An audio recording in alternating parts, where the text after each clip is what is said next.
Good morning, everyone.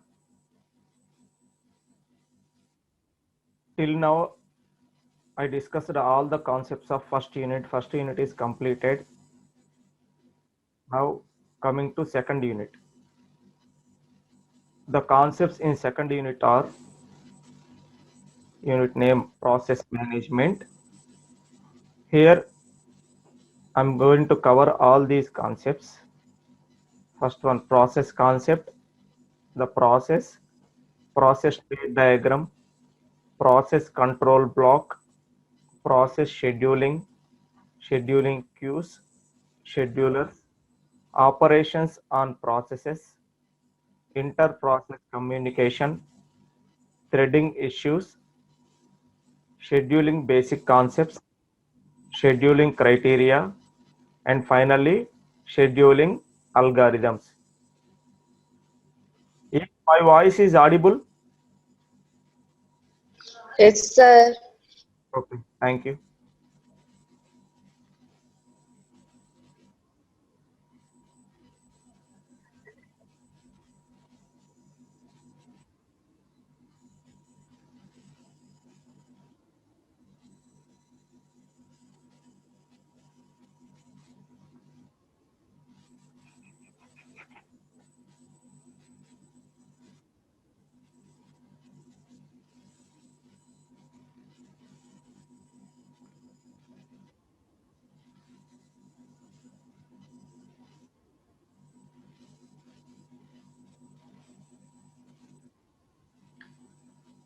Is PPT is coming? Yes, sir. Yeah. Process concept.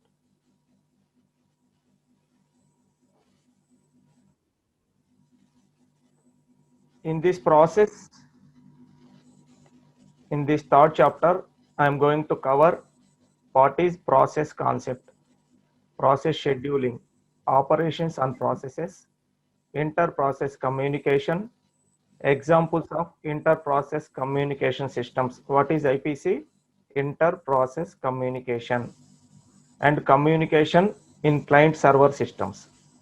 All these concepts I am going to cover in this third chapter. So before going to chapter, what is a process concept? We already discussed. Process means a program which is under execution. Program which is under execution is called as process. Initially, whenever we are going to write any program, that program is in main memory. ఒకసారి observe చేయండి అమ్మా. ఒక programme మనం ఏదైనా రాసామంటే first ఇనీషియల్గా ఆ ప్రోగ్రామ్ని మనం ఎక్కడ స్టోర్ చేస్తాం? మన హార్డ్ డిస్క్లో స్టోర్ చేస్తాం. సపోజ్ ఎడిషన్ ఆఫ్ 2 నెంబర్స్కి నేను ఒక ప్రోగ్రామ్ రాశాను అనుకోండి. సో ఎడిషన్ ఆఫ్ 2 నెంబర్స్కి నేను ప్రోగ్రామ్ రాస్తే ఆ ప్రోగ్రామ్ ఎక్కడ స్టోర్ అయిద్దమ్మా? హార్డ్ డిస్క్లో స్టోర్ చేస్తాం. Suppose C:, programme files : turbo compiler TC/edition.c. So నేను ఒక ఎడిషన్ ప్రోగ్రామ్ రాశాను అంటే నా హార్డ్ డిస్క్లో ప్రోగ్రామ్ స్టోర్ చేస్తాను. ఎప్పుడైతే నా ప్రోగ్రామ్ హార్డ్ డిస్క్లో ఉందో అప్పుడు దాన్ని ప్రోగ్రామ్ అంటారమ్మా. నేను టైప్ చేసిన ప్రోగ్రామ్ హార్డ్ డిస్క్లో ఉంటే దాన్ని ప్రోగ్రామ్ అంటాం. సో వన్స్ ప్రోగ్రామ్ టైపింగ్ మొత్తం అయిపోయిన తర్వాత మనం ఏం చేస్తాం? ఆ ప్రోగ్రామ్ని కంపైల్ చేస్తాం. ఎప్పుడైతే మనం ప్రోగ్రామ్ కంపైల్ చేస్తున్నామో ఆ కంపైల్ చేసేటప్పుడు ప్రోగ్రామ్ ఏమవుతుందంటే మన హార్డ్ డిస్క్ నుండి మెయిన్ మెమరీకి వెళ్తుందమ్మా. మన హార్డ్ డిస్క్ నుండి ప్రోగ్రాము మెయిన్ మెమరీకి వెళ్తుంది. Main memory is nothing but primary memory or RAM, random access memory. So ఇనీషియల్గా మన ప్రోగ్రామ్ ఎక్కడుంది? Secondary memory, hard disk. Hard డిస్క్లో స్టోర్ చేసిన ప్రోగ్రామ్ని నేను ఏం చేస్తున్నాను? ఎగ్జిక్యూషన్ చేయడానికి ర్యామ్లోకి తీసుకెళ్తున్నాను. ఎప్పుడైతే నా ప్రోగ్రాము ర్యామ్లోకి వెళ్ళిందో దాన్ని ప్రాసెస్ అంటాం. అర్థమైందమ్మా? ఎప్పుడైతే నేను ప్రోగ్రామ్ని ర్యామ్లోకి తీసుకెళ్ళానో దాన్ని ప్రాసెస్ అంటాం. Is it clear the difference between program and process? Yes, sir. Okay. So ర్యామ్లోకి తీసుకెళ్తే దాన్ని ఏమంటున్నాం? ప్రాసెస్ అంటాం. So a program which is under execution is called as process. So program అనేది ప్యాసివ్ స్టేట్, ప్రాసెస్ అనేది active state. గుర్తుపెట్టుకున్నాము, ఎందుకంటే execution లో ఉంది కాబట్టి అది యాక్టివ్ స్టేట్ లో ఉంటుంది. సో మన ప్రోగ్రామ్ ఎప్పుడు కూడా ప్యాసివ్ స్టేట్, ప్రోగ్రామ్ ఎప్పుడు హార్డ్ డిస్క్ లో ఉంటుంది. ఎప్పుడైతే మనం ఎగ్జిక్యూట్ చేస్తున్నామో అప్పుడు ప్రోగ్రామ్ కాస్త ప్రాసెస్ లాగా కన్వర్ట్ అవుతుంది. సో ప్రాసెస్ అనేది యాక్టివ్ స్టేట్, ప్రోగ్రామ్ అనేది passive state.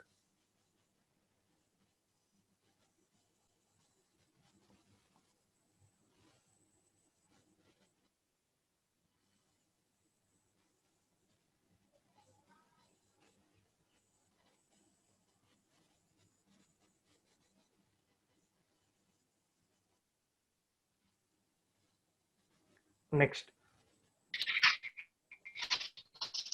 Hello, any doubts? No, sir. उनके पुराना है प्लेन होता है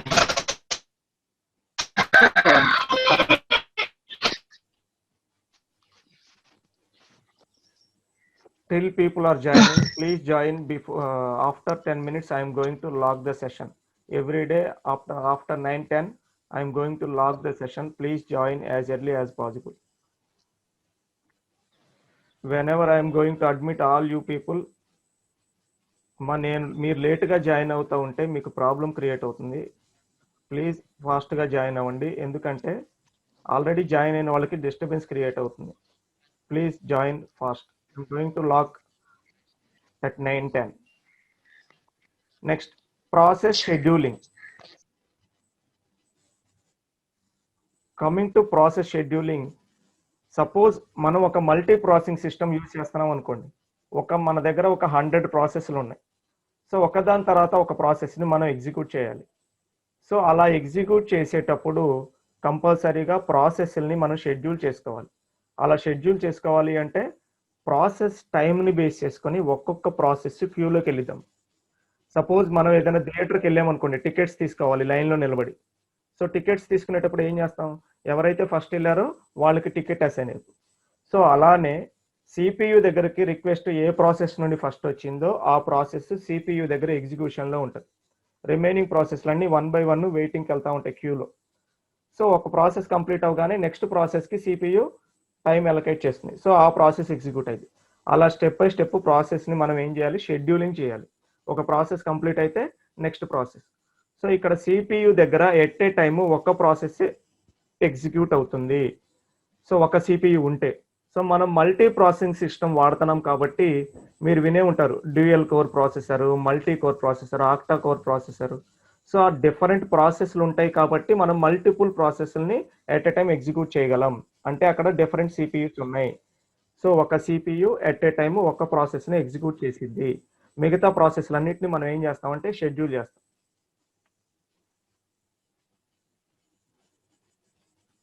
next, operations on processes. Process creation, process termination, kernel నుండి ఏదైనా రిక్వెస్ట్ వస్తే ప్రాసెస్ని ఇంటరప్ట్ చేయటం, ఈ ఆపరేషన్స్ మొత్తం కూడా ఇక్కడ కవర్ అవుతుంది. Next, inter process communication. ఒక ప్రాసెస్ నుండి ఇంకో ప్రాసెస్కి కమ్యూనికేషన్ కంపల్సరీగా ఉండాలమ్మా. సో మనం మల్టీ ప్రాసెసింగ్ సిస్టమ్ వాడుతున్నాం. అలాంటి సిస్టమ్ యూజ్ చేసేటప్పుడు కంపల్సరీగా ఇంటర్ ప్రాసెస్ కమ్యూనికేషన్ అనేది most important. It plays a crucial role. So ఒక ప్రాసెస్ నుండి ఇంకో ప్రాసెస్కి కమ్యూనికేషన్ అనేది ఉండాలి. ఎగ్జాంపుల్, సపోజ్ నేను ఒక 10 days తర్వాత ఒక ఎగ్జామ్ పెడతాం అనుకున్నాము.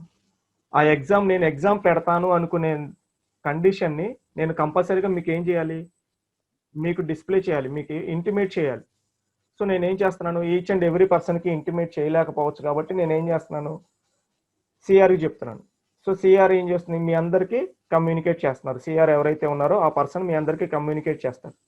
సో ఇంటర్ ప్రాసెస్ కమ్యూనికేషన్, ఒక ప్రాసెస్ నుండి ఇంకో ప్రాసెస్కి కంపల్సరీగా కమ్యూనికేషన్ ఉండాలి. ఎందుకంటే మనం యూజ్ చేసేది మల్టీ ప్రాసెసింగ్ సిస్టమ్. ఒక ప్రాసెస్ మీద ఇంకో ప్రాసెస్ డిపెండెన్సీ ఉంటుంది. ఆ డిపెండెన్సీ ఉంది కాబట్టి కంపల్సరీగా మనం ఏం చేయాలి, కమ్యూనికేషన్ అనేది పాస్ చేయాలి. ఆ కమ్యూనికేషన్ పాస్ చేసేటప్పుడు డిఫరెంట్ టెర్మినాలజీస్ వాడతాం. సో ఆ టెర్మినాలజీ ఏంటంటే మెసేజ్ పాసింగ్. సపోజ్ మనం ఒక మెయిల్ సెండ్ చేసామనుకోండి, ఎప్పుడైతే మనం ఒక మెయిల్ సెండ్ చేసామో ఆటోమేటిక్గా ఆ ప్రాసెస్ కంప్లీట్ అయినట్టు మనకు ఒక అక్నాలజ్మెంట్ వచ్చింది, your mail has been sent. In case any error comes, your message is failed. So అలాగ మనకు ఒక కమ్యూనికేషన్ మెసేజ్ అనేది వచ్చింది. సో ఒక ప్రాసెస్ నుండి ఇంకో ప్రాసెస్కి కమ్యూనికేషన్ చేయాలి అంటే కంపల్సరీగా మెసేజ్ పాసింగ్ అనేది జరగాలి. Next, examples of inter process communication systems. Our mail server అమ్మ, Gmail, Yahoo mail and Facebook, it is also one inter process communication system. Even మీరు ఏదైనా సాఫ్ట్వేర్ ఇండస్ట్రీ తీసుకుంటే ఆ సాఫ్ట్వేర్ ఇండస్ట్రీలో కూడా మీకు ఏంటి ఇంట్రానెట్ ఉంటుంది. త్రూ ఇంట్రానెట్ ఆ కంపెనీకి సపరేట్ మెసెంజర్ ఉంటుంది. ఇన్ఫోసిస్ కంపెనీ తీసుకున్నారనుకోండి, ఇన్ఫీ అని చెప్పి దానికి సపరేట్ మెసెంజర్ ఉంటుంది. సో అందులో ఉన్న ఎంప్లాయీస్ అందరూ ఆ మెసెంజర్ ద్వారా కమ్యూనికేట్ అవుతారు. సో అది కూడా ఒక inter process communication system. Next, communication in client server systems. Best example for client server systems is our banking server. So నేను అది కూడా ఎక్స్ప్లెయిన్ చేస్తాను. సో ఈ చాప్టర్ లో all these concepts we are going to cover in this chapter.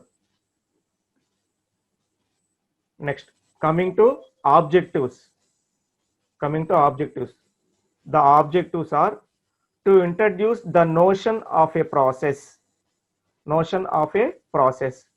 That is nothing but a program in execution which forms the basis of all computation. Next, to describe the various features of processes include scheduling, creation, termination, and communication. We are going to discuss all these concepts. To explore inter-process communication using shared memory and message passing. I already tell. ఏదైనా inter process communication జరగాలి అంటే కంపల్సరీగా మనం ఏం చేయాలమ్మా, message passing అనేది జరగాలి. To describe communication in client server systems. These are all the objectives of this chapter.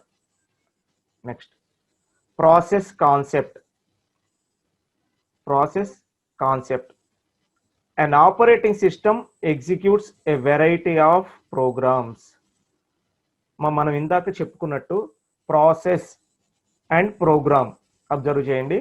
మన ప్రోగ్రామ్ ఏదైతే హార్డ్ డిస్క్లో ఉందో దాన్ని ప్రోగ్రామ్ అంటాం. సో ఆ ప్రోగ్రాము ఎప్పుడైతే ర్యామ్లోకి వెళ్తుందో, ప్రైమరీ మెమరీ, మెయిన్ మెమరీ, ఈ మూడింటిని ర్యామ్ అంటారమ్మా. RAM, primary memory, main memory. ఆ మెమరీలకి ఎప్పుడైతే మన ప్రోగ్రామ్ వెళ్తుందో దాన్ని ప్రాసెస్ అన్నాం. సో ఇక్కడ డిఫరెంట్ టైప్స్ ఆఫ్ సిస్టమ్స్ మనం వాడుతున్నాం ఆపరేటింగ్ సిస్టమ్స్. అవేంటమ్మా, batch systems and time shared systems. In system types we already discussed this one. Time shared systems. In this time shared systems, time is going to be shared. So different ప్రాసెస్లు ఉన్నాయి కాబట్టి each and every ప్రాసెస్కి some time allocate చేస్తాం. ఆ టైంలో ఆ user program execute అవుతుంది. ఆ యూజర్ ప్రోగ్రామ్ కంప్లీట్ అవ్వగానే నెక్స్ట్ యూజర్ ప్రోగ్రామ్కి టైం అలొకేట్ అవుతుంది. సో ఇక్కడ జాబ్స్ అంటే చూడండి అమ్మా, sometimes textbook uses the term jobs and process almost interchangeably. Sometimes jobs అంటున్నాము, సమ్ టైమ్స్ ప్రాసెస్ అంటున్నాము. మన ప్రోగ్రామ్ ఏదైతే ఉందో దాన్నే ప్రాసెస్ అంటాం. ఎప్పుడు ప్రాసెస్ అంటాము, ఎగ్జిక్యూషన్లోకి వెళ్తే దాన్ని ప్రాసెస్ అంటాము. దాన్నే సమ్ టైమ్స్ జాబ్ అని కూడా కాల్ చేస్తున్నారు. Next, process. A program in execution. Process execution must progress in sequential fashion. Observe చేయడం. డిఫరెంట్ ప్రాసెస్లు ఉన్నాయి మన దగ్గర. డిఫరెంట్ ప్రాసెస్ని మనం ఏం చేస్తున్నాం, ఎగ్జిక్యూట్ చేస్తాం. ఎప్పుడైతే మనం డిఫరెంట్ ప్రాసెస్ని ఎగ్జిక్యూట్ చేస్తున్నామో ఆటోమేటిక్గా అక్కడ ఏం జరుగుతుంది, మనం కనుక మల్టీ ప్రాసెసింగ్ సిస్టమ్ యూజ్ చేస్తే, సపోజ్ చూడండి అమ్మ, మీరు సిస్టమ్ పర్చేస్ చేసేటప్పుడు, ల్యాప్టాప్ కానీ సిస్టమ్ కానీ పర్చేస్ చేసేటప్పుడు వాళ్ళు మీకు ఇండికేషన్ ఇస్తారు, మీకు ఎలాంటిది కావాలి, మల్టీ ప్రాసెసింగ్ సిస్టమ్ కావాలా, డ్యూయల్ కోరా, కోర్ టు డియోనా. సో ఇవన్నీ ఏంటమ్మా, మల్టిపుల్ ప్రాసెసెస్ అంటే మల్టిపుల్ సిపియూస్ ఉంటాయి మీ సిస్టంలో. ఎట్ ఏ టైం ఒక సిపియు ఒక ప్రాసెస్ని మాత్రమే ఎగ్జిక్యూట్ చేయగలదు. Octa core process, dual core processor, octa core processor, ఇలాగా మల్టీ కోర్ ప్రాసెసింగ్ ఉన్న సిస్టమ్స్ మనం యూజ్ చేస్తాం. సో మల్టీ కోర్ ప్రాసెసర్ ఉన్న సిస్టమ్లు వాడుతున్నాం కాబట్టి మల్టిపుల్ ప్రాసెస్ని మనం ఒకేసారి ఎగ్జిక్యూట్ చేస్తున్నాము. అంటే ఆక్టా కోర్ అనగానే, ఆక్టా అంటే 8, సో 8 సిపియూలు ఉన్నాయి. సో ఆక్టా కోర్ ప్రాసెసర్ కాబట్టి 8 ప్రాసెస్ని మనం ఎట్ ఏ టైం ఎగ్జిక్యూట్ చేయగలుగుతున్నాము. సో అట్ ఏ టైమ్ సిపియులో ఒక ప్రాసెస్ మాత్రమే ఎగ్జిక్యూట్ అవుతుంది. 8 సిపియులు ఉన్నాయి కాబట్టి 8 ప్రాసెస్లను ఎగ్జిక్యూట్ చేస్తున్నాం. అంటే మల్టీ ప్రాసెసింగ్ సిస్టమ్ని మనం వాడుతున్నాం. సపోజ్ 9వ ప్రాసెస్ వచ్చింది, అక్కడ మనకి 8 సిపియులే ఉన్నాయి, 10వ ప్రాసెస్ వచ్చింది. సో అప్పుడు ఏం చేస్తుంది, మన ప్రాసెస్ని క్యూలోకి పంపించిద్దాము. 9వ ప్రాసెస్ ఏదైతే వచ్చిందో ఇక్కడ 8 ప్రాసెసర్లో ఏదో ఒక సిపియు ఒక ప్రాసెస్ని రిలీజ్ చేసింది. ఎప్పుడైతే రిలీజ్ చేసిందో వెంటనే 9th ప్రాసెస్ వెళ్ళి ఆ రిలీజ్ అయిన ప్రాసెసర్కి అలొకేట్ అవుతుంది. అర్థమైందమ్మా? 10 ప్రాసెస్లు ఉన్నాయి, ఆల్రెడీ ఆక్టా కోర్ సిపియు వాడుతున్నాం కాబట్టి 8 సిపియుల దగ్గర ఫస్ట్ 8 ప్రాసెస్లు ఉన్నాయి. ఇప్పుడు ఏదైనా ఒక సిపియు దాని ప్రాసెస్ ఎగ్జిక్యూషన్ కంప్లీట్ చేసి 7th సిపియు ఉంది, దాని ప్రాసెస్ ఎగ్జిక్యూషన్ కంప్లీట్ అయిపోయింది. వెంటనే ఈ 9, 10 క్యూలో ఉన్నాయిగా. సో ఇప్పుడు దాని ఎగ్జిక్యూషన్ కంప్లీట్ అయింది కాబట్టి ఆ ప్రాసెసర్ రిలీజ్ చేసింది. ఎప్పుడైతే 7th సిపియు రిలీజ్ చేసిందో వెంటనే 9th ప్రాసెస్ వెయిటింగ్ లో ఉంది కదా, ఈ 9th ప్రాసెస్ వెళ్తుంది. మళ్ళీ ఇంకో ప్రాసెసర్ ఏదైనా రిలీజ్ చేస్తే 10th ప్రాసెస్ వెళ్ళింది. సో అలాగా సీక్వెన్షియల్ మేనర్ లో వెళ్తున్నాం. సో ప్రాసెస్లన్నీ క్యూలో పెట్టుకుంటే ఆ క్యూలో ఉన్న ప్రాసెస్లన్నీ సీక్వెన్షియల్ మేనర్ లో ఒకదాని తర్వాత ఒకటి ఎగ్జిక్యూట్ అవుతాయి. Next, multiple parts. What are the multiple parts? The program code also called as text section. మనం ఏదైతే ఒక program addition of 2 number program రాస్తున్నాం అనుకోండమ్మా, program code or text section మీరు ఎక్కడ టైప్ చేస్తున్నారు? Suppose addition of 2 numbers program నార్మల్గా అయితే నోట్ ప్యాడ్లో రాసి కంపైలర్కైనా సేవ్ చేయొచ్చు. లేదా మనం నార్మల్గా డైరెక్ట్గా ఏం చేస్తూ ఉంటాం, నార్మల్గా చేసే ప్రొసీజరు సి లాంగ్వేజ్కి ఒక కంపైలర్ వాడుతున్నాం, either turbo compiler or Borland compiler. So first we have to open that compiler. In that compiler, go for file menu and open new and save that program, add.c. In that location you are going to type your program. In that window you are going to type your program. So దాన్నే ఏమంటామంటే code section అంటాము, or sometimes it is called as text section. So నార్మల్గా మీరు type చేస్తూ ఉంటారు, అది code ఎప్పుడైంది, compile చేస్తే కోడ్ అయింది. So either it is called as code section or text section. ఆ టెక్స్ట్ సెక్షన్ తర్వాత ప్రోగ్రామ్ కౌంటర్. నేను ఆల్రెడీ మీకు ఎక్స్ప్లెయిన్ చేశాను ఫస్ట్ యూనిట్లో, మళ్ళీ చెప్తున్నా చూడండి అమ్మ. Program counter. సో నా ప్రోగ్రాంలో ఒక 100 లైన్స్ ఉన్నాయి అనుకోండి. సో కంపైలర్ ఏం చేస్తుంది, ఒక్కొక్క లైన్ని ఎగ్జిక్యూట్ చేస్తూ ఉంటుంది. సో కంపైలర్లో ఫస్ట్ లైన్ ఎగ్జిక్యూషన్ అయిపోయింది, నెక్స్ట్ సెకండ్ లైన్కి వచ్చింది, సెకండ్ లైన్ ఎగ్జిక్యూషన్ అయిపోయింది, నెక్స్ట్ థర్డ్ లైన్. సో అలాగే థర్డ్ లైన్కి రావాలి అంటే ప్రోగ్రామ్ కౌంటర్, ఒక్కొక్క లైన్ని ప్రోగ్రామ్ కౌంటర్ ఏం చేస్తుందంటే ఎగ్జిక్యూట్ చేస్తూ వెళ్తుంది. 563, please unmute your self and ask your doubt.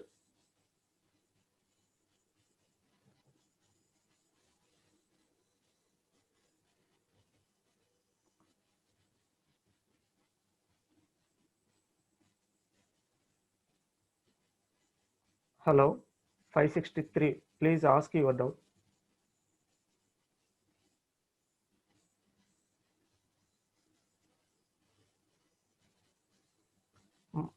If you don't have any doubt, please lower your hand, please. If you have doubt, ask me.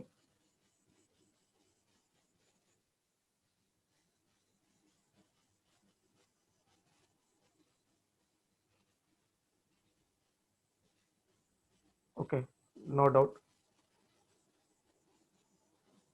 I already unmute you. If you have any doubt, please ask me. 563.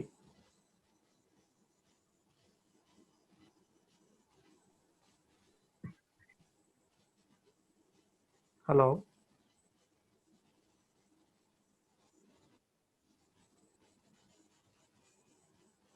Okay, no doubt.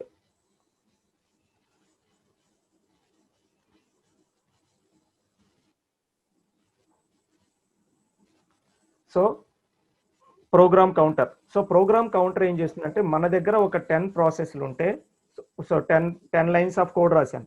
ఈ 10 lines of కోడ్లో ఇనీషియల్గా program counter first లైన్లో ఉంటుంది. తర్వాత first line instruction complete అవగానే second లైన్కి వస్తుంది program counter. ఆ ఇన్స్ట్రక్షన్ కంప్లీట్ అవగానే థర్డ్ లైన్. సో అలాగా ప్రోగ్రామ్ కౌంటర్లో కరెంట్ ఇన్స్ట్రక్షన్ ఏదైతే ఎగ్జిక్యూషన్లో ఉందో ఆ ప్రోగ్రామ్ కౌంటర్లో ఆ ఇన్స్ట్రక్షన్ ఉంటుంది. ఆ ప్రోగ్రామ్ కౌంటర్లో ఆ ఇన్స్ట్రక్షన్ ఉంటుంది. Next, stock. So it is a memory storage area, stock containing temporary data.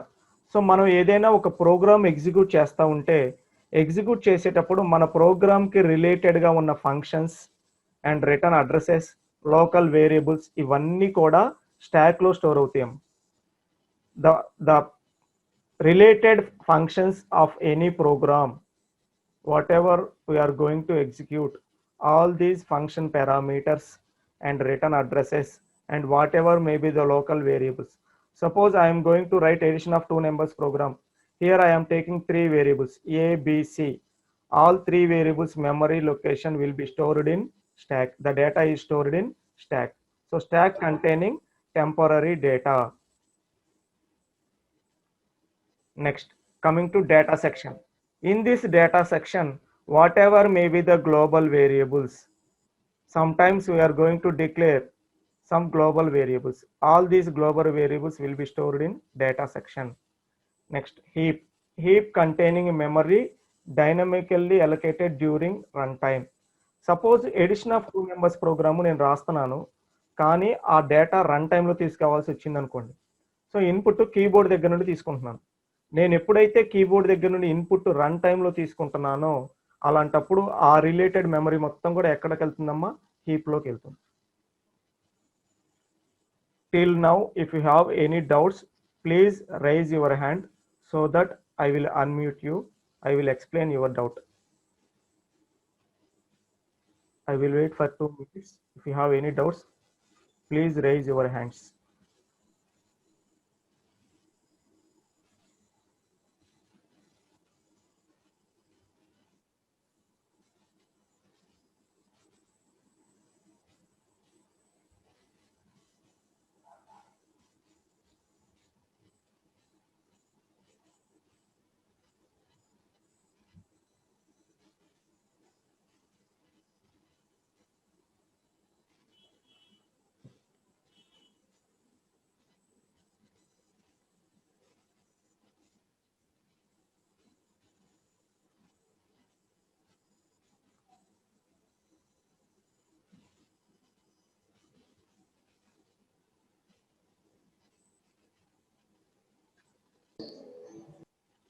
Do you have any doubts?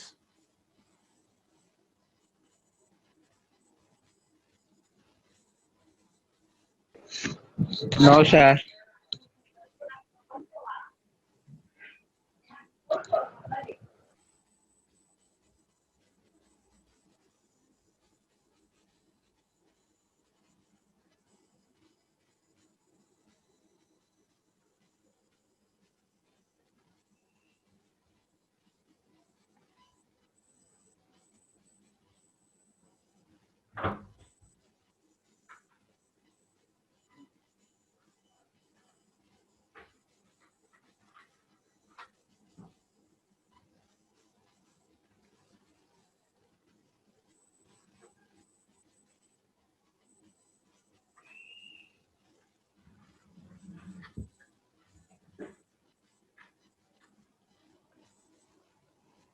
Okay, I am continuing. Yes, sir.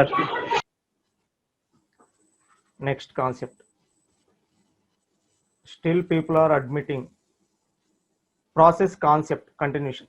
Program is a passive entity stored on disk and process is active entity. So program అనేది ఎప్పుడు కూడా passive entity. ఎందుకంటే మనం ఒక programme రాసి ఆ ప్రోగ్రామ్ని hard డిస్క్లో స్టోర్ చేస్తున్నాం. హార్డ్ డిస్క్లో స్టోర్ చేస్తున్నాం, మనం ఏ ఆపరేషన్ చేయట్లేదు ప్రోగ్రాంలో. అందుకని ప్రోగ్రామ్ని ప్యాసివ్ ఎంటిటీ అంటాం. ఎప్పుడైతే మన ప్రోగ్రాము మనం ఎగ్జిక్యూట్ చేయడానికి తీసుకెళ్తామో అప్పుడు ర్యామ్లోకి వెళ్తుంది. సో ర్యామ్లోకి వెళ్ళింది అంటే it is under execution. So ప్రాసెస్గా కన్వర్ట్ అయింది. సో ప్రాసెస్గా కన్వర్ట్ అయింది అంటే మీనింగ్ ఏంటమ్మా? ప్రాసెస్ అంటేనే మనం ఏం చెప్తున్నాం? ప్రోగ్రామ్ ఈజ్ అండర్ ఎగ్జిక్యూషన్ అంటే అది ఎగ్జిక్యూషన్లో ఉంది. ఎగ్జిక్యూషన్లో ఉంది అంటే అది ఏం స్టేట్లో ఉన్నట్టు? యాక్టివ్ స్టేట్లో ఉన్నట్టు. సో ప్రోగ్రామ్ ఎప్పుడు కూడా ప్యాసివ్ స్టేట్లో ఉంటుంది, ప్రాసెస్ ఎప్పుడు కూడా యాక్టివ్ స్టేట్లో ఉంటుంది. So program becomes process when executable file loading into memory. When executable file loaded into memory. So ఎప్పుడైతే మన ఎగ్జిక్యూటబుల్ ఫైల్ అంటే మన ప్రోగ్రామ్ హార్డ్ డిస్క్లో ఉన్న ప్రోగ్రామ్ ఎప్పుడైతే ఆ executable file loaded into memory, ర్యామ్లోకి ఎప్పుడైతే లోడ్ అవుతుందో అప్పుడు program becomes process. Next, execution of program started via GUI mouse clicks or command line entry of its name. So దీని మీనింగ్ అబ్జర్వ్ చేయండి ఒకసారి. సో మనం గ్రాఫికల్ యూజర్ ఇంటర్ఫేస్ వాడుతున్నాం, turbo compiler వాడుతున్నాం అనుకోండి. టర్బో కంపైలర్ వాడితే మనం ఏం చేస్తున్నాం, అక్కడ మీకు రన్ అనే కమాండ్ ఉంటుంది, రన్కి ముందు కంపైల్ అనే కమాండ్ ఉంటుంది, బటన్ ఉంటుంది. ఆ compile button GUI means graphical user interface. ఆ కంపైల్ అనే బటన్ మీద మీరు మౌస్ క్లిక్ చేయగానే ఆటోమేటిక్గా మీ ప్రోగ్రామ్ కంపైల్ అయిపోతుంది. ఎర్రర్స్ ఏమైనా ఉంటే ఎర్రర్స్ డిస్ప్లే చేసిద్ది, ఎర్రర్స్ ఏమీ లేకపోతే నెక్స్ట్ మీరు ఏం చేస్తారు, కంపైలేషన్ కంప్లీట్ అయిందని మెసేజ్ వస్తుంది, అక్నాలజ్మెంట్. అది వచ్చిన తర్వాత once the message comes after you are going to click on run button. whenever you are going to click on run button, your program is going to execute. Or sometimes we are going to type the command. Suppose మీరు Java use చేశారనుకోండి, note ప్యాడ్లో Java రాస్తున్నారు. Note ప్యాడ్లో Java రాసేటప్పుడు మీ programme కంపైలేషన్కి మీరు ఏం చేస్తారు, command prompt దగ్గరికి వెళ్ళి javac program name dot Java, javac program name dot Java ఆ కమాండ్ టైప్ చేయగానే ఆటోమేటిక్గా ఆ ప్రోగ్రామ్ ఏమవుతుంది, ఎగ్జిక్యూటబుల్ ఫైల్ క్రియేట్ అయింది, కంపైలేషన్ కంప్లీట్ అయిపోయింది. ఎర్రర్స్ ఉంటే ఆ కమాండ్ ప్రాంప్ట్లో డిస్ప్లే చేసింది, ఎర్రర్స్ ఏమీ లేకపోతే అక్కడ నుండి బయటకు వస్తాం. బయటకు వచ్చిన తర్వాత జావా ప్రోగ్రామ్ నేమ్, ఎప్పుడైతే మీరు అది క్లిక్ చేశారో your program is going to execute. So program execution అనేది మౌస్ క్లిక్ల ద్వారా అయినా చేస్తాము, లేకపోతే command line entry of its name. Next, one program can be several processes. Consider multiple users executing the same program. మనం software ఇండస్ట్రీకి వెళ్తే ఒకే programme ఒక 100 మెంబర్స్ కూడా యూజ్ చేయొచ్చు, ఒకే ప్రోగ్రాము 100 మెంబర్స్ కూడా యూజ్ చేయొచ్చు. సో మీరు అలా మల్టిపుల్ యూజర్స్ సేమ్ ప్రోగ్రామ్ని కనుక యూజ్ చేస్తే అప్పుడు ఆ ప్రోగ్రామ్కి ఏమవుతుంది, మల్టిపుల్ ప్రాసెస్లు క్రియేట్ అవుతాయి. సపోజ్ బెస్ట్ ఎగ్జాంపుల్ చెప్తా చూడండి. బ్యాంకింగ్ సెక్టార్ తీసుకున్నారనుకోండి, బ్యాంకింగ్ సెక్టార్ తీసుకున్నారు. సో నేను ఒక యూజర్ని, నాకు ఒక బ్యాంక్ అకౌంట్ ఉంది, నా అకౌంట్లో ఒక 1 lakh రూపీస్ అమౌంట్ ఉంది, నాకు క్రెడిట్ కార్డు ఉంది, తర్వాత నాకు బ్యాంకులో ఒక పర్సనల్ లోన్ ఉంది, ఆ తర్వాత నాకు ఒక హోమ్ లోన్ ఉంది, ఆ తర్వాత నేను సేవింగ్స్ అకౌంట్ ఓపెన్ చేశాను. చూడండి, సేవింగ్స్ అకౌంట్ ఉంది, బ్యాంకులో పర్సనల్ లోన్ ఉంది, హోమ్ లోన్ ఉంది, ఆ తర్వాత నాకు ఒక క్రెడిట్ కార్డు ఉంది. సో ఇప్పుడు క్రెడిట్ కార్డు సెక్షన్ వాళ్ళు, క్రెడిట్ కార్డు సపోజ్ నాకు ICICI బ్యాంక్ క్రెడిట్ కార్డు ఉంది, నా బ్యాంక్ SBI అనుకోండి, అబ్జర్వ్ చేయండి, నా బ్యాంక్ SBI, నా దగ్గర ICICI బ్యాంక్ క్రెడిట్ కార్డు ఉంది. సో ICICI క్రెడిట్ కార్డు ఉంది కాబట్టి కంపల్సరీగా ICICI వాళ్ళు ఏం చేస్తారు, నా డేటా కోసం రిక్వెస్ట్ పంపిస్తారు, వాళ్ళకు ఒక ప్రాసెస్ క్రియేట్ అయింది. తర్వాత నా బ్యాంకులో LICలో లోన్ ఉంది, హోమ్ లోన్. సో LIC వాళ్ళు సేమ్ నా డేటానే యాక్సెస్ చేస్తారు, సో వాడికో ప్రాసెస్ క్రియేట్ అవ్వాలి. ఆ తర్వాత నా పర్సనల్ లోన్ వచ్చి, నా పర్సనల్ లోను ఎస్ బ్యాంక్ది, సో ఎస్ బ్యాంక్ వాడు నా డేటా కోసం కమ్యూనికేషన్ జరిగింది. ఆ తర్వాత నా సేవింగ్స్ బ్యాంక్ అకౌంట్ SBI, చూడండి SBI బ్యాంక్ వాడు నా డేటాతోనే కమ్యూనికేట్ అవుతాడు, ఎస్ బ్యాంక్ వాడు నా డేటానే కావాలి, తర్వాత ICICI వాడికి నా డేటానే కావాలి. సో ఇలాగ నాకు డిఫరెంట్ లోన్ అకౌంట్స్ ఉన్నప్పుడు డిఫరెంట్ యూజర్స్ ఒకే డేటా కోసం యాక్సెస్ చేసుకుంటున్నారు. సో అలాంటి సిచ్యువేషన్లో మనకి ఏం జరిగిద్దంటే ఒకే ప్రోగ్రామ్ మీద మల్టిపుల్ యూజర్స్ యాక్సెస్ చేస్తున్నారు కాబట్టి ఆ ప్రోగ్రామ్కి మల్టీ ప్రాసెస్లు క్రియేట్ అవుతాయి. Consider multiple users executing the same programme. So ఒక ప్రోగ్రామ్ని మల్టిపుల్ యూజర్స్ కనుక ఎగ్జిక్యూట్ చేసుకుంటే ఆ మల్టిపుల్ యూజర్స్కి మనకి ఏం జరుగుతుంది, మల్టిపుల్ ప్రాసెస్లు క్రియేట్ అవుతాయి. కానీ ప్రోగ్రామ్ ఒకటే ప్రోగ్రాము. ఇది మనం ఎక్కువగా క్లయింట్ సర్వర్ ఆర్కిటెక్చర్లో యూజ్ చేస్తాము. క్లయింట్ సర్వర్ ఆర్కిటెక్చర్లో మనకు బాగా యూజ్ అవుతుంది. ఈవెన్ సపోజ్ ఇంకా రియల్ టైం ఎగ్జాంపుల్ చెప్తా చూడండి. మీకు ల్యాబ్లో ఒక ప్రోగ్రామ్ చేస్తున్నారు అనుకోండి, మీరు ల్యాబ్లో ఒక ప్రోగ్రామ్ చేస్తున్నారు. ఆ ప్రోగ్రామ్ చేసేటప్పుడు నేనేం చేశానంటే మీకు ఒక ఇంపార్టెంట్ ఫైల్ ఒకటి కావాలి, నేను ఆ ఫైల్ అందరికీ షేర్ చేయాలనుకున్నాను అనుకోండి, నేను ఆ ఫైల్ని అందరికీ షేర్ చేయాలనుకున్నాను. ఎప్పుడైతే నేను ఒక ఫైల్ని అందరికీ షేర్ చేయాలనుకున్నానో అది నేను ఒక CPUలో పెట్టుకొని నేను ఏం చేస్తున్నాను, నా సిస్టమ్ నా ల్యాప్టాప్లో పెట్టుకొని నా ల్యాప్టాప్కున్న IP అడ్రస్ మీ 100 మెంబర్స్కి నేను షేర్ చేస్తున్నాను. ఎప్పుడైతే నా ల్యాప్టాప్లో ఉన్న ఒక డేటాకి నేను 100 మెంబర్స్కి షేర్ చేశానో కంపల్సరీగా 100 మెంబర్స్ ఏం చేస్తున్నారు, నా ల్యాప్టాప్తో కనెక్ట్ అవుతున్నారు. ఒక్క డేటానే ఉంది నా ల్యాప్టాప్లో, డిఫరెంట్ యూజర్స్ ఆ డేటాతో కనెక్ట్ అవుతున్నారు. సో ఒక్కొక్క యూజర్కి ఒక్కొక్క ప్రాసెస్ క్రియేట్ అవుతుంది, ఒక్కొక్క యూజర్కి ఒక్కొక్క ప్రాసెస్ క్రియేట్ అవుతుంది. ఆ ప్రాసెస్, ఆ యూజర్ ఆ డేటాని కాపీ చేసుకోవడం కంప్లీట్ అవగానే ఆ ప్రాసెస్ ఎగ్జిక్యూషన్ కంప్లీట్ అయిపోయింది. అర్థమైందమ్మా? 100 డిఫరెంట్ యూజర్స్కి డిఫరెంట్ ప్రాసెస్లు క్రియేట్ అవుతాయి. Till now any doubts? No, sir. Is my voice is audible? Yes, sir. Okay, thank you. Voice లోగా ఏం లేదు కదమ్మా? No, sir. Okay okay, thank you. Next, process in memory. మా ఈ డయాగ్రాము కేర్ఫుల్గా observe చేయండి, most important diagram. Process in memory. So ఈ డయాగ్రామ్ని కనుక మీరు అబ్జర్వ్ చేస్తే 0 బాటమ్ నుండి టాప్ అనుకున్నాం, 0 to maximum. So memory allocation అనేది ఎలా జరుగుతుందో అబ్జర్వ్ చేయండి. ఫస్ట్ ఇనీషియల్గా మనం ప్రోగ్రామ్ రాయకుండా మెమరీ క్రియేట్ అవుతుందా? క్రియేట్ అవుతుంది. So whenever we are going to create any memory for a process, first of all we have to create the program. Once program creation is over, after that it is going to RAM.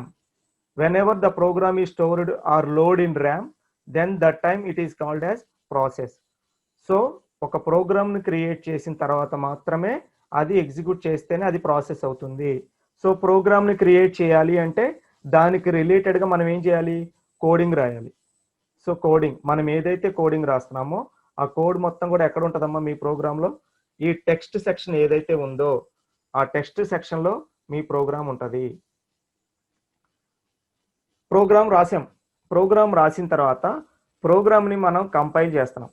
ప్రోగ్రామ్ని మనం compile చేసేటప్పుడు ఆ ప్రోగ్రామ్కి రిలేటెడ్గా data ఉంటుంది. మీరు observe చేయండి previous స్లైడ్లో. What is data section contains? It contains global variables. Data section contains global variables. So మన ప్రోగ్రాంలో ఏదైతే గ్లోబల్ వేరియబుల్స్ ఉన్నాయో ఆ గ్లోబల్ వేరియబుల్కి రిలేటెడ్ మెమరీ మొత్తం కూడా ఇక్కడ స్టోర్ అవుతుంది డేటా సెక్షన్లో. Next, coming to heap. Heap containing memory dynamically allocated during run time. So ఎప్పుడైతే మన రన్ టైంలో ప్రోగ్రామ్ ఎగ్జిక్యూట్ చేస్తున్నామో అంటే రన్ టైం అంటే ఎప్పుడు తెలిసిద్దమ్మా మీకు? ప్రోగ్రామ్ ఎగ్జిక్యూషన్కి వెళ్ళిన తర్వాత తెలిసిద్ది. కోడ్ టైప్ చేసేటప్పుడు మనం ఎగ్జిక్యూట్ చేయక్కర్లేదు. మన వేరియబుల్స్ ఏమైనా ఉంటే ఆ వేరియబుల్స్ కూడా మనం ఏమి టైప్ చేయక్కర్లేదు. ఎప్పుడైతే ప్రోగ్రామ్ ఎగ్జిక్యూషన్కి వెళ్ళిందో అప్పుడే మనం రన్ టైంలో మెమరీ అలొకేట్ చేస్తాము. సో రన్ టైంలో వాల్యూస్ ఇచ్చినప్పుడు ఆ రన్ టైంలో ఏదైతే ఇస్తున్నామో అది ఎక్కడ స్టోర్ అవుతుందమ్మా? హీప్లో స్టోర్ అవుతుంది. సో హీప్ మెమరీ అంటే రన్ టైంలో ప్రోగ్రామ్ కంపైలేషన్ అయిపోయి రన్ టైంలో మనం ఏం చేస్తున్నాము? వాల్యూస్ ఇస్తున్నాము. కీబోర్డ్ నుండి రన్ టైంలో సపరేట్గా మనం ఏదైనా వాల్యూస్ ఇస్తే, సో దీనికి ఎగ్జాంపుల్ చెప్తా చూడండి. నేను ఒక ఎడిషన్ ఆఫ్ 2 నెంబర్స్ ప్రోగ్రామ్ రాశాను. ఎడిషన్ ఆఫ్ 2 నెంబర్స్ ప్రోగ్రామ్ రాసినప్పుడు int a comma b comma c అన్నాను. తర్వాత a is equal to 10, b is equal to 20 అని ఇచ్చి c is equal to a plus b రాశానమ్మా. ప్రింట్ ఆఫ్ సి అన్నాను. So ఆటోమేటిక్గా ఏం జరుగుతుంది ఇక్కడ? ఏ వాల్యూ 10 ఇచ్చాను, బి వాల్యూ 20 ఇచ్చాను. ఆ తర్వాత రెండింటికి ఏం చేస్తున్నాను? ఎడిషన్ ఆపరేషన్ అప్లై చేస్తున్నాను. అంటే ఇక్కడ నా వేరియబుల్స్ వాల్యూస్ అన్ని నాకు ముందే తెలుసు, నేను ప్రోగ్రాంలోనే రాసేసాను. సో ఎప్పుడైతే ప్రోగ్రామ్ ఎగ్జిక్యూషన్కి వెళ్ళిందో ఇక్కడ హీప్ పర్పస్ ఏమైనా ఉందా? హీప్ ఏంది స్టోర్ చేసుకుంటుందమ్మా? రన్ టైంలో కనుక మీరు ఏదైనా వాల్యూ ఇస్తే హీప్ స్టోర్ చేసుకునేది. కానీ మీరు వాల్యూస్ ఎప్పుడే ఇచ్చారు? టైప్ చేసేటప్పుడే ఏ వాల్యూ 10, బి వాల్యూ 20 ఇచ్చారు. అలా నేను ఇవ్వకుండా print of enter a number అని చెప్పి స్కాన్ఎఫ్ %d అని చెప్పి ఆ స్కాన్ఎఫ్ దగ్గర %a అని రాశాను అనుకోండి. అంటే అక్కడ ఏం జరుగుతుంది?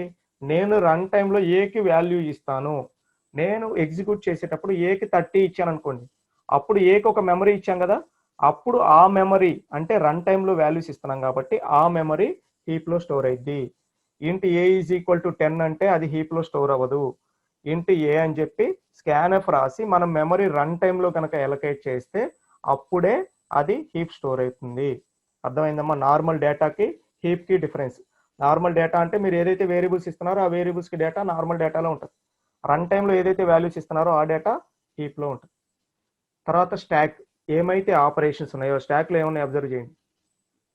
స్టాక్లో ఏమున్నాయి, టెంపరరీ డేటా, మన ఫంక్షన్ పారామీటర్స్ ఏమున్నాయి, రిటర్న్ అడ్రసెస్ ఏమున్నాయి, లోకల్ వేరియబుల్స్ ఏమున్నాయి. సో మన లోకల్ వేరియబుల్స్, రిటర్న్ అడ్రసెస్ ఏమైనా ఉంటాయి, రిటర్న్ అడ్రసెస్, ఫంక్షన్స్ ఇవన్నీ కూడా ఎక్కడ ఉంటాయి, ఇవన్నీ కూడా మన స్టాక్లో స్టోర్ అవుతాయి. సో ఇలాగ మెమరీ అలొకేషన్ అనేది జరుగుతూ ఉంటుంది. ఇక్కడ కొంచెం ఫ్రీ స్పేస్, బ్లూ కలర్లో కొంచెం ఫ్రీ స్పేస్ ఇచ్చాము. ఈ మెమరీ అలొకేషన్ మొత్తం అయిపోయిన తర్వాత మనకి ఎప్పుడైనా ఎక్స్ట్రా మెమరీ కావాలి అంటే ఆ ఫ్రీ స్పేస్ నుండి మనం మెమరీ అనేది తెచ్చుకుంటాం. సో ఇలాగా ఒక ప్రోగ్రాము ప్రాసెస్గా క్రియేట్ అయితే మెమరీ అనేది ఇలా అలొకేట్ అవుతూ ఉంటుంది. First text section. ఎందుకు టెక్స్ట్ సెక్షన్? మనం ఏదైనా కోడింగ్ రాస్తేనే అది ప్రోగ్రామ్ అవుతుంది. సో కంపల్సరీగా మనం రాయాలి కాబట్టి మనం రాసేదానికి మెమరీ అలొకేట్ అవుతుంది. Data, what ever the global variables, మన ప్రోగ్రాంలో ఏమైనా గ్లోబల్ వేరియబుల్స్ ఉంటే ఆ గ్లోబల్ వేరియబుల్స్కి రిలేటెడ్ డిక్లరేషన్ మొత్తం మెమరీ స్టోరేజ్ మొత్తం డేటాలో ఉంటుంది. ఆ తర్వాత హీప్ అంటే రన్ టైంలో మనం ఏదైనా వాల్యూస్ ఇస్తే వాటికి రిలేటెడ్ మెమరీ హీప్లో ఉంటుంది. తర్వాత స్టాక్, మన దాంట్లో ఏమైనా ఫంక్షన్స్ ఉన్నా, ప్రోగ్రామ్స్ ఉన్నా, పారామీటర్స్ ఉన్నా, లోకల్ వేరియబుల్స్ ఉన్నా వాటన్నిటికీ రిలేటెడ్ మెమరీ స్టాక్. సో ఇలాగ మనం ఒక ప్రోగ్రామ్కి రిలేటెడ్ మెమరీ అలొకేట్ చేస్తూ ఉంటాం. సో వన్స్ మెమరీ అలొకేట్ అయిన తర్వాత మళ్ళీ టాప్ నుండి బాటమ్కి కూడా మనం ప్రాసెస్ చేసుకుంటూ వెళ్తాం. సో స్టాక్లో ఆపరేషన్స్ కావాలి, టాప్ నుండి తెచ్చుకుంటాం. హీప్ మెమరీలో నుంచి ఇంకొక రన్ టైం మెమరీ అలొకేట్ చేద్దాం అనుకున్నాం, మళ్ళీ టాప్ నుండి తెచ్చుకోవచ్చు. So either top to bottom or bottom to top, ఇలాగ మన ప్రాసెస్ అనేది మెమరీలో స్టోర్ అవుతుంది. Is there any doubt for this memory concept? No, sir. Okay, next process states. మా ప్రీవియస్ యూనిట్లో నేను ఎక్స్ప్లెయిన్ చేశాను, కాకపోతే ప్రీవియస్ యూనిట్లో నేను ఏం చెప్పానంటే ఫర్దర్గా నెక్స్ట్ యూనిట్లో కూడా వస్తుంది, మళ్ళీ ఎక్స్ప్లెయిన్ చేస్తానని చెప్పాను. చూడండి, process states. As a process it executes and it changes state. So ఒక ప్రాసెస్ ఉంటే ఆ ప్రాసెస్ ఎప్పుడూ ఒక స్టేట్లోనే ఉండదమ్మా, దానికి డిఫరెంట్ స్టేట్స్ ఉన్నాయి. అబ్జర్వ్ చేయండి. న్యూ స్టేట్, 5 స్టేట్లు ఉన్నాయి. ఆ 5 స్టేట్స్ ఏంటో అబ్జర్వ్ చేయండి. New state, the process is being created. నేను ఒక ప్రోగ్రామ్ రాశాను, ఎప్పుడైతే ఆ ప్రోగ్రామ్ ఎగ్జిక్యూషన్కి వెళ్ళిందో ఆటోమేటిక్గా అక్కడ ఏం జరుగుతుందమ్మా, ప్రోగ్రామ్ ఎగ్జిక్యూషన్కి వెళ్ళగానే దానికి ఒక ప్రాసెస్ క్రియేట్ అవుతుంది. ప్రోగ్రామ్ ఎగ్జిక్యూషన్కి వెళ్ళగానే ఒక ప్రాసెస్ క్రియేట్ అవుతుంది. సో దాన్ని ఏమన్నారంటే న్యూ అన్నారు. Next running, instructions are being executed.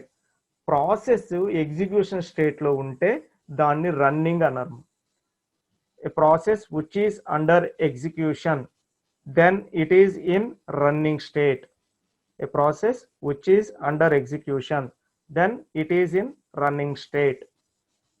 Next process running స్టేట్లో ఉంది, మనకి ఏం జరిగిందంటే ఒక ఇంటరప్ట్ వచ్చింది, కెర్నల్ నుండి ఒక ఇంటరప్ట్ వచ్చింది అనుకోండి అమ్మ. అప్పుడు కెర్నల్ ఏం చేస్తుంది, కెర్నల్ నుండి ఒక ఇంటరప్ట్ వస్తే అప్పుడు కెర్నల్ ఏం చేస్తుందమ్మా, ఇంకొక ప్రాసెస్ని ఎగ్జిక్యూట్ చేసింది. సో ఇంకో ప్రాసెస్ని అంటే కెర్నల్ దగ్గర ఉండే ప్రాసెస్కి ప్రయారిటీ ఇవ్వాలి కాబట్టి ఆపరేటింగ్ సిస్టమ్ కెర్నల్ ప్రాసెస్ని ఎగ్జిక్యూట్ చేస్తుంది. సో మన ప్రాసెస్ ఏదైతే రన్నింగ్లో ఉందో ఆటోమేటిక్గా దాన్ని ఆపేస్తుంది. సో అప్పుడు ఆ రన్నింగ్ స్టేట్లో ఉన్న ప్రాసెస్ వెయిటింగ్ స్టేట్కి వెళ్ళిద్ది. సో రన్నింగ్ స్టేట్లో ఉన్న ప్రాసెస్ ఇంటరప్ట్ వల్ల ఆగిపోతే ఆ ప్రాసెస్ వెయిటింగ్ స్టేట్కి వెళ్తుంది. ఆ తర్వాత next the process ready state, the process is waiting to B assign to A processor. So already waiting స్టేట్లో ఉంది, మళ్ళీ ప్రాసెసర్ ఏదైనా అసైన్ చేస్తుందని వెయిట్ చేస్తూ ఉంటుంది. సో అలాంటి సిచ్యువేషన్లో దాన్ని ఏమన్నామంటే రెడీ అన్నాం. అబ్జర్వ్ చేయండి అమ్మ, వెయిటింగ్ స్టేజ్కి రెడీకి డిఫరెన్స్ అబ్జర్వ్ చేయండి. వెయిటింగ్ స్టేజ్ ఎప్పుడు వెయిటింగ్ స్టేజ్లోకి వెళ్తుంది, ఏదైనా ఇంకో ప్రాసెస్ దగ్గర నుండి రిక్వెస్ట్ వస్తే అప్పుడు రన్నింగ్లో ఉన్న ప్రాసెస్ ఏమవుతుంది, వెయిటింగ్ స్టేజ్కి వెళ్ళింది. ఆల్రెడీ వెయిటింగ్ స్టేజ్లో ఉన్నది మళ్ళీ ప్రాసెసర్ కోసం వెయిట్ చేస్తూ ఉంటుంది, అప్పుడు దాన్ని ఏమన్నాం రెడీ స్టేట్ అన్నాం. ప్రాసెస్ మొత్తం కంప్లీట్ అయిపోయింది, ప్రాసెస్ ఎగ్జిక్యూషన్ కంప్లీట్ అయిపోయింది. సో అప్పుడు ఆ ప్రాసెస్ ఏ స్టేట్కి వెళ్ళిద్దామా, టెర్మినేటెడ్ స్టేట్కి వెళ్తుంది. the process has finished execution, then it is in terminated state. Observe చేయండి, ఒక డయాగ్రామ్ లో చెప్దాం దీన్ని.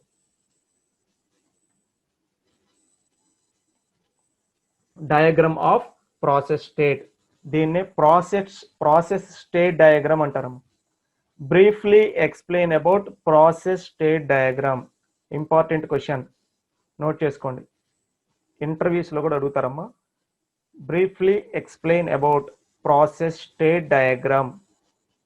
సో ఒకసారి మీరు అబ్జర్వ్ చేస్తే ఈ డయాగ్రామ్ని, న్యూ ఈజ్ నథింగ్ బట్ మనం ఏదైతే ప్రాసెస్ క్రియేట్ చేస్తున్నామో ఆ ప్రాసెస్ ఏ స్టేట్లో ఉంటుందమ్మా, న్యూ స్టేట్లో ఉంటుంది. రెడీ అంటే ఏంటి, ఆ రెడీలో ఏముంటుందమ్మా, అబ్జర్వ్ చేయండి. రెడీ అంటే ఏం చెప్పుకున్నాం, the process is waiting to be assigned a processor. So ప్రాసెసర్ని మనం అసైన్ చేయబోతున్నాం, అప్పుడు అది ఏ స్టేట్లో ఉంటుంది, రెడీ స్టేట్లో ఉంటుంది.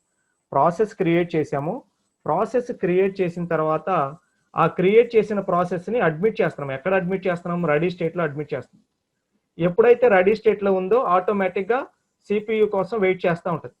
సిపియు రెడీ అనగానే వెంటనే ఈ రెడీ స్టేట్లో ఉన్నది ఎక్కడికి వెళ్ళిద్దమ్మా, రన్నింగ్ స్టేట్కి వెళ్తుంది. ఈ రన్నింగ్ స్టేట్కి వెళ్ళిన దానికి, రెడీలో ఉన్నదానికి అబ్జర్వ్ చేయండి, రెడీ నుంచి ఒకటే పాసిబిలిటీ ఉంది, అది రన్నింగ్. రెడీ నుంచి ఒకటే పాసిబిలిటీ ఉంది, అది రన్నింగ్. సో రెడీ అయింది అంటే రెడీలో ఏదైతే ఉందో ఆ ప్రాసెస్ రన్నింగ్ స్టేట్లో ఎగ్జిక్యూట్ అవుతుంది. నెక్స్ట్, వన్స్ రన్నింగ్ స్టేట్కి వచ్చారు, రన్నింగ్ స్టేట్కి వచ్చిన తర్వాత ఎయిదర్ ఎగ్జిక్యూషన్ కంప్లీట్ చేసుకొని ప్రాసెస్ ఎగ్జిట్ అవుతుంది. చూడండి అమ్మా, ఇక్కడ రన్నింగ్ నుంచి ఏమేమి పాసిబిలిటీస్ ఉన్నాయి చూడండి. రన్నింగ్ నుంచి టెర్మినేట్కి వెళ్ళొచ్చు, అదే రన్నింగ్ నుంచి రెడీకి వెళ్ళొచ్చు, అదే రన్నింగ్ నుంచి వెయిటింగ్కి వెళ్ళొచ్చు. అబ్జర్వ్ చేశారా, రన్నింగ్ నుంచి రెడీ, రన్నింగ్ నుంచి టెర్మినేటెడ్, రన్నింగ్ నుంచి వెయిటింగ్. ఎప్పుడెప్పుడు ఏం జరుగుతుందో చూడండి. సపోజ్ రన్నింగ్ స్టేట్లో ఉంది, రన్నింగ్ స్టేట్లో ఉన్నప్పుడు కంప్లీట్ అయిపోయింది ప్రాసెస్ ఎగ్జిక్యూషన్, కంప్లీట్ అయిపోతే అది ఎగ్జిట్ అవుతుందమ్మా. ఎగ్జిట్ అయ్యి ఎక్కడికి వెళ్తుంది, టెర్మినేటెడ్ స్టేట్కి వెళ్తుంది. సో ప్రాసెస్ రన్నింగ్ స్టేట్ నుండి టెర్మినేటెడ్ స్టేట్కి వెళ్ళింది అంటే దాని ఎగ్జిక్యూషన్ ఓవర్ అయినట్లు. ఒకవేళ ఎగ్జిక్యూట్ అయ్యేటప్పుడు ఇంటరప్ట్ వచ్చింది, కెర్నల్ దగ్గర నుంచి ఇంటరప్ట్ వచ్చింది. సో ఎప్పుడైతే కెర్నల్ దగ్గర నుండి ఇంటరప్ట్ వచ్చిందో ఆటోమేటిక్ అప్పుడు ఏం జరగాలి, ఈ రన్నింగ్ స్టేట్లో ఏదైతే ఉందో దాన్ని స్టాప్ చేయాలి. స్టాప్ చేసి దాన్ని మళ్ళీ రెడీ స్టేట్కి వెళ్ళింది. ఇంటరప్ట్ వచ్చింది, మీరు మళ్ళీ ప్రాసెస్ రన్నింగ్ చేయండి అని. సో రన్నింగ్ స్టేట్కి వెళ్తుంది, మళ్ళీ రెడీ నుంచి రన్నింగ్కి వస్తుందమ్మా. చూడండి, రన్నింగ్ స్టేట్ నుండి ఎక్కడికి వెళ్ళింది, ఇంటరప్ట్ వచ్చింది కాబట్టి రెడీకి వెళ్ళింది, మళ్ళీ రెడీ నుంచి రన్నింగ్కి వస్తుంది. సో ఏదైనా ఇంటరప్ట్ వస్తే అప్పుడు రెడీ స్టేట్కి వెళ్తుంది. Suppose IO or event wait, ఇంకో ప్రాసెస్ దగ్గర నుండి రిక్వెస్ట్ వచ్చింది, సో ఇన్పుట్ అవుట్పుట్ రిక్వెస్ట్ వచ్చింది. అలాంటప్పుడు మనం ఏం చేస్తాం, స్టాప్ చేస్తాం. స్టాప్ చేసిన తర్వాత ఆటోమేటిక్గా రన్నింగ్ స్టేట్ నుండి వెయిటింగ్ స్టేట్కి వెళ్తుంది. మళ్ళీ వెయిటింగ్ నుండి ఎప్పుడు రెడీ స్టేట్కి వెళ్ళిద్దామా, వెయిటింగ్ నుండి రెడీ స్టేట్కి వెళ్ళాలి అంటే మనం ఏదైతే ఐఓ ఇన్పుట్ అవుట్పుట్ వచ్చిందో ఆ ఇన్పుట్ అవుట్పుట్ కంప్లీట్ అయితే వెయిటింగ్ నుంచి మళ్ళీ ఎక్కడికి వెళ్తుంది, రెడీ స్టేట్కి వెళ్తుంది. సో రన్నింగ్ స్టేట్లో 3 ప్రాసెసెస్, ఎగ్జిక్యూషన్ కంప్లీట్ అయితేనేమో టెర్మినేటెడ్, ఇంటరప్ట్ ఏదైనా వస్తేనేమో రెడీ స్టేట్, ఆర్ ఏదైనా ఐఓ ఇన్పుట్ అవుట్పుట్ రిక్వెస్ట్ కనుక వస్తే అప్పుడు వెయిటింగ్ స్టేట్కి వెళ్తుంది. ఇన్పుట్ అవుట్పుట్ రిక్వెస్ట్ కంప్లీట్ అవగానే రెడీ స్టేట్కి వెళ్తుంది. So new, ready, running, terminated, waiting. అర్థమైందమ్మా? If you have any doubts ask me, I will explain once again, I will explain, no problem. Sir చెప్పండి. సార్, ఒక interrupt వచ్చినప్పుడు process అనేది running state నుంచి waiting state కి కదా రావాలి. ఇదిగోండమ్మా, interrupt అంటే ఇక్కడ అబ్జర్వ్ చేయండి, ఇంటరప్ట్ ఈజ్ నథింగ్ బట్ వేరే కెర్నల్ దగ్గర నుండి ఎక్కడైనా ఇంటరప్ట్ వస్తే అది రన్నింగ్ దగ్గర నుండి రెడీకి వెళ్తుంది. ఐఓ వెయిటింగ్ స్టేజ్ ఎప్పుడంటే ఇన్పుట్ అవుట్పుట్ రిక్వెస్ట్లు ఏమైనా కావాలి అంటే ఆ సిచ్యువేషన్లో వెయిటింగ్ స్టేజ్కి వెళ్తుందమ్మా. Okay sir. రన్నింగ్ నుంచి వెయిటింగ్కి ఇంటరప్ట్ కానీ లేకపోతే ఏదైనా ఒక ఈవెంట్ వచ్చింది, ఆ ఈవెంట్ అక్కరైనప్పుడు, సపోజ్ ఆ ఈవెంట్ నథింగ్ బట్ ఇప్పుడు కెర్నల్ దగ్గర నుండి ఒక ఈవెంట్ వచ్చింది అనుకోండి. ఈవెంట్ అంటే ఒక ఫంక్షన్. సో కెర్నల్ దగ్గర నుండి ఒక ఫంక్షన్ వచ్చింది, ఆ ఫంక్షన్ ఏం చేస్తుంది, మన రన్నింగ్ స్టేట్ నుండి వెయిటింగ్ స్టేట్కి ఫార్వర్డ్ చేస్తుంది. సో ఆ కెర్నల్ రిక్వెస్ట్ కంప్లీట్ అవగానే ఆటోమేటిక్గా కెర్నల్ రిక్వెస్ట్ అయిపోయింది, అప్పుడు మళ్ళీ వెయిటింగ్ నుండి రెడీ స్టేట్కి వెళ్తుంది. సో ఎయిదర్ కెర్నల్ ఈవెంట్ అయినా రావచ్చు, లేకపోతే మనం రాసిన ప్రోగ్రామ్కి ఇన్పుట్ అవుట్పుట్ మన ఈవెంట్లోనే జరగవచ్చు. Okay sir. Okay, next process control block. So మనం మల్టీ ప్రాసెసింగ్ సిస్టమ్స్ యూజ్ చేస్తున్నాం కాబట్టి whenever we are going to use multi processing systems, we have to execute multiple processes at a time. So suppose we are having 100 processes, we must have a controlling mechanism over all these 100 processes. ఈ 100 ప్రాసెస్ని ఎవరో ఒకళ్ళు control చేయాలమ్మ. ఆ controlling ఎవరు చేస్తారు అంటే process control black చేస్తుంది. Process control black అనేది ఒక కంట్రోలింగ్ మెకానిజం, మన దగ్గర ఉన్న అన్ని ప్రాసెస్లకి కంట్రోలింగ్ చేస్తుంది. మా ప్రాసెస్ కంట్రోలింగ్ బ్లాక్ నుండి కంపల్సరీగా అట్లీస్ట్ 2 మార్క్స్ బిట్ అయినా రావచ్చు. Minimum 2 marks, maximum SA question కూడా ఇవ్వచ్చు. సో నోట్ చేసుకోండి, process control block. Sometimes డైరెక్ట్గా పీసీబీ అంటాడమ్మ, ప్రాసెస్ కంట్రోల్ బ్లాక్ అనడు. Briefly explain about PCB. So PCB most important, observe చేయండి. Before going to that, give me 2 minutes of time. I'm taking attendance. Give me 2 minutes of time. Don't unmute and say anything, please. Give me 2 minutes of time.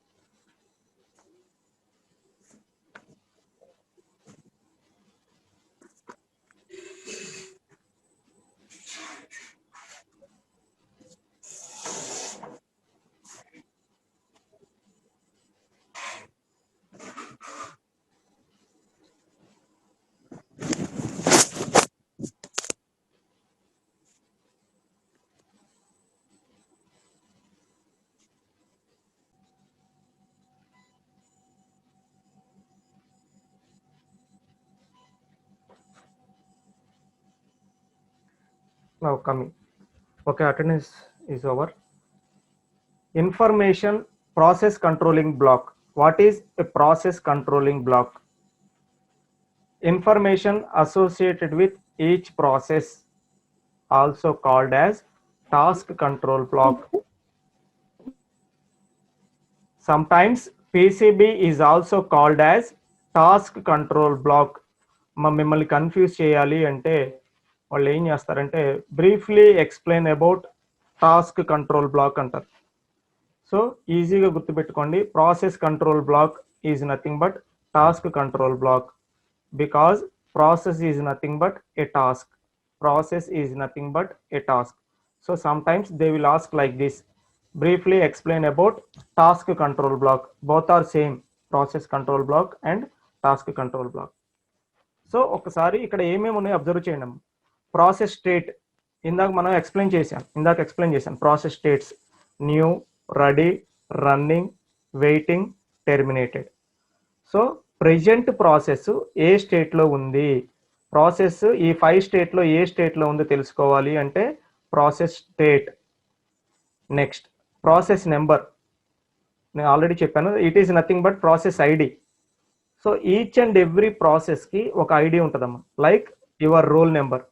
So each and every స్టూడెంట్కి ఒక roll number ఉన్నట్లే each and every ప్రాసెస్కి ఏముంటుంది, ఒక number ఉంటుంది. That is nothing but process ID. Sometimes it is called as process number. Both are correct. Next program counter. Suppose నా ప్రోగ్రాంలో ఒక 20 ఇన్స్ట్రక్షన్స్ ఉన్నాయి అనుకోండి. 20 ఇన్స్ట్రక్షన్స్ ఉన్నాయి. ప్రెజెంట్ నేను 19th ఇన్స్ట్రక్షన్లో ఉన్నాను. సో ద ప్రోగ్రామ్ కౌంటర్లో ఏముంటుందంటే నేను ఏ ఇన్స్ట్రక్షన్లో ఉన్నాను, ఆ ఇన్స్ట్రక్షన్కి రిలేటెడ్ మెమరీ లేకపోతే ఇన్స్ట్రక్షన్కి రిలేటెడ్ ఇన్ఫర్మేషన్ ఎక్కడ ఉంటుందంటే ప్రోగ్రామ్ కౌంటర్లో ఉంటుంది. So program counter location of instruction to next execute. So next ఏదైతే ఇన్స్ట్రక్షన్ ఎగ్జిక్యూట్ చేయాలో ఆ ఇన్స్ట్రక్షన్ లొకేషన్ ఎక్కడ ఉంటుంది అంటే ప్రోగ్రామ్ కౌంటర్లో ఉంటుంది. Program counter main purpose, suppose నేను 20 లైన్స్ ఉన్న ప్రోగ్రామ్ని ఎగ్జిక్యూట్ చేస్తున్నాను అనుకోండి.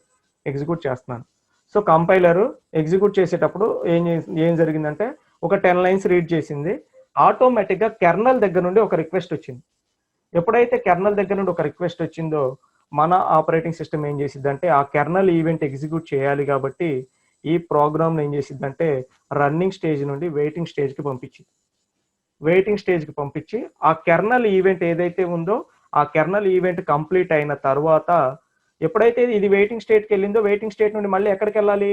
రన్నింగ్ స్టేట్కి వెళ్ళాలి. రన్నింగ్ స్టేట్కి ఎప్పుడు రెడీ స్టేట్కి వెళ్ళాలి. వెయిటింగ్ స్టేట్ నుండి రెడీ స్టేట్కి వెళ్ళాలి. ఇక్కడ అబ్జర్వ్ చేయండి, రన్నింగ్ స్టేట్లో ఉన్నప్పుడు ఒక కెర్నల్ నుండి ఈవెంట్ వచ్చింది. ఎప్పుడైతే కెర్నల్ నుండి ఈవెంట్ వచ్చిందో ఈ రన్నింగ్ స్టేట్లో ఉన్నది వెయిటింగ్ స్టేట్కి వెళ్ళింది. వెయిటింగ్ స్టేట్ నుండి మళ్ళీ రెడీ స్టేట్కి ఎప్పుడు వెళ్తుంది? కెర్నల్ ఈవెంట్ ఎగ్జిక్యూషన్ కంప్లీట్ అయిన తర్వాత. సో కెర్నల్ ఈవెంట్ వచ్చింది కదా, ఆ ఈవెంట్ కంప్లీట్ అయిన తర్వాత ఈ వెయిటింగ్ స్టేట్ దగ్గర నుండి రెడీ స్టేట్కి వెళ్తుంది. మళ్ళీ రెడీ నుండి రన్నింగ్. ఎప్పుడైతే రెడీ నుండి రన్నింగ్కి వెళ్ళిందో సో మన ప్రోగ్రామ్ ఇప్పుడు ఏమైంది? కెర్నల్ రిక్వెస్ట్ వచ్చింది, కెర్నల్ రిక్వెస్ట్ కంప్లీట్ అయింది, మళ్ళీ రెడీ నుండి రన్నింగ్కి వచ్చింది. సో ఇంతకు ముందు నేను 10 లైన్లు రీడ్ చేశాను, 11వ లైన్ దగ్గర నాకు ఏమైంది? వెయిటింగ్ స్టేట్కి వెళ్ళాల్సి వచ్చింది కెర్నల్ ఈవెంట్ వల్ల. సో ఇప్పుడు మళ్ళీ ఫస్ట్ లైన్ నుండి ఎగ్జిక్యూట్ చేసిద్దా? చేయదు. ప్రోగ్రామ్ కౌంటర్లో ఏ ఇన్స్ట్రక్షన్ దగ్గర ఆగిపోయామో ఉంటుంది. సో ఆ ఇన్స్ట్రక్షన్ దగ్గర నుంచి ఎగ్జిక్యూట్ అవుతుంది. సో ఏ ఇన్స్ట్రక్షన్ దగ్గర ఆగిపోయాము, ఎప్పుడు ఎలా కంటిన్యూ చేయాలి, ఇదంతా ప్రోగ్రామ్ కౌంటర్లో ఉంటుంది. ఇది మొత్తం ఎవరికి అండర్లో జరుగుతుందంటే దీని మొత్తాన్ని ఆపరేటింగ్ సిస్టమ్ టేక్ కేర్ చేస్తున్నాం. So it is taken care bye operating system.